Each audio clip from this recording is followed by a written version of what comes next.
Here are the 4 offending designs that I aim to improve in today's video. And yes, that is a design agency who tried to sell clothing via a woman peeing herself. I have no words, but I do have some design skills to rectify that accident of an advert design. But first, in today's before and after video, let's look at this landing page design. The first design has a lot of things wrong with it, but for me the first noticeable thing is how boring it actually is. It's quite a cold and lifeless design, and it's one I aim to change with my redesign. But for my redesign, one thing that I'm going to take away from this original one is how the text talks about innovation, standing out from the competition, and development. That's why I've chosen a yellowy orange for the background of my design, because this colour suggests change, action, and dynamic movement, something great for innovation. Now obviously here at Satori Graphics I am biased when it comes to this colour, but you will soon see how the design comes together perfectly with this choice of colour. So to move away from a boring design, I came up with a concept that suggests thinking differently, or that saying that most people know, thinking out of the box.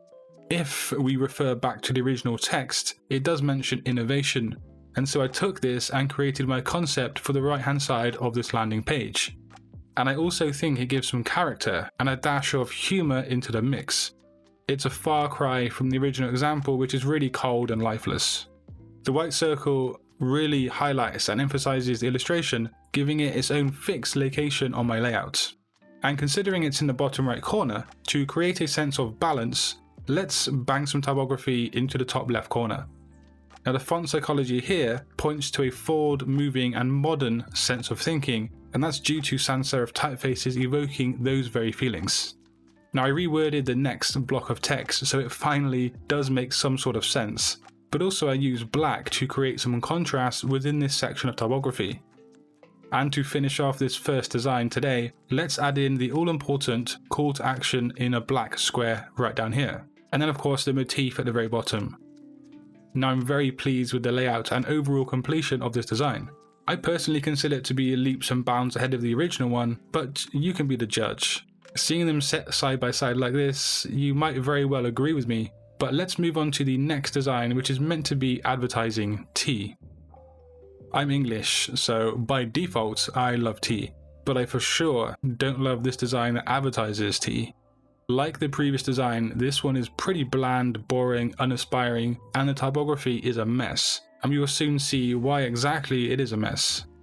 But ask yourself this: does this poster make you want to run out and grab 200 bags of tea? Because it really isn't giving me those vibes right now. For my redesign, I wanted to create a setting that was warm and appealing, something that evokes a sense of aromatic pleasure based around tea, and here it is. We can now see the tea through that glass mug, and we have a background of wispy lines ushering the viewer's eye upward, which will finally lead us to the crucial typography. And of course, I hear you, where's the hierarchy? Well, let's add some color hierarchy right here. Okay, so there is something very important to take note of on this design. In the typography, we have 2 words that caught my attention when redesigning it, and those words were superior and exquisite. These words are very highbrow and sophisticated, and so I wanted to use a font that expresses that with how it appears to the viewer. And if I'm not mistaken, I did use Noto Serif here, which is free on Google Fonts. And let's now pair that up with a sans serif font for the next text below that. Now some of you out there with hawk-eyed vision might have noticed how the typography is around the same width as the tea mug itself, and this isn't by accident. It gives a central layout to the design top to bottom, and that's mixed with those wispy lines helping the flow of the design as a whole. Now I'm still not sure about the typography at the very bottom, but I did run out of time to properly consider that, but it does look more or less okay, I feel. But the next design is anything but okay. It's essentially a design tragedy. So yeah, we can all agree how this idea was bad from the start. I'm not sure how the conversation went down in the boardroom at Harvey Nichols, but someone actually brought up the concept of having models posing whilst looking as if they had wet themselves. Anyway, moving on from that concept, I started with a blank canvas. I took a lot of time considering how I can express the caption of the design, and that was try to contain your excitement. My initial thought was to show a model hiding her face, maybe trying not to laugh or to burst out into hysterics. But in the end, I went for this layout right here. The model is essentially hiding her face, which could be seen as subtly trying to hide excitement. but I think it's a very strong focal point, especially with how the model is staring intensely out of the design. But next, let's add some balance to this thing with some typography, and yes, again, let's boost it with some color hierarchy to really get that notion of a sail across to the viewer. I did originally use a bolder font, but Harvey Nichols is meant to be quite refined and sophisticated, and so for that reason, I think a thinner sans serif font is the way to go here. For the caption, I wanted to make it very different to the typography above it, and that's because the caption is almost as if it's being said by a person, as opposed to the above text, which is kind of like a notification or an announcement. The original design was simple, which is why mine went down the same kind of route. And after all, billboards need to be simple anyway because people driving past them have mere seconds to actually take them in. Design number 4 is a poster advertising a weight loss group type thing. And take a look at the very top line of text, the Happy Shrinkers section. Now, I've never seen this technique before, but I do know I hate it. In an attempt to express weight loss, they've made the letters less bold as you travel across the line left to right. There are also issues with the rest of the typography too, but we'll get to that soon. Firstly, we need a blank canvas.